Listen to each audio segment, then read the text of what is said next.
கூட்டணி குறித்த பேச்சுவார்த்தைக்கு இன்னும் நேரம் இருக்கு, இன்னும் கொஞ்சம் நாட்கள் இருக்கு. நேரம் இருக்குன்றது கொஞ்சம் நாட்கள் இருக்கிறது. அதை தானே எதிர்பார்த்து தானே எல்லாருமே இருக்கிறாங்க, எல்லாருமே எதிர்பார்க்கறாங்க. அதெல்லாம் பேசி முடிச்சதுக்கு அப்புறம் தான் நமக்கு.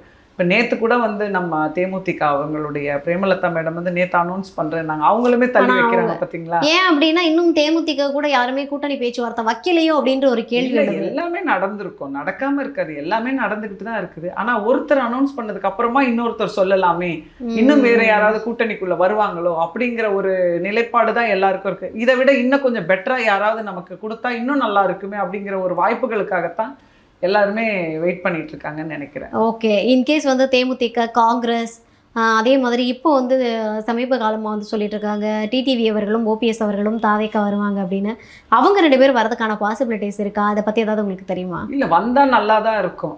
அவங்களுமே வந்து நம்ம டிடிவி அவர்கள் கூட சொல்லியிருப்பாரு, நான் அவங்க வந்து வர்றதுக்கு தயாராக தான் இருக்கிறோம் அப்படின்னு தான் ஓப்பனாகவே தான் பேசியிருப்பாரு.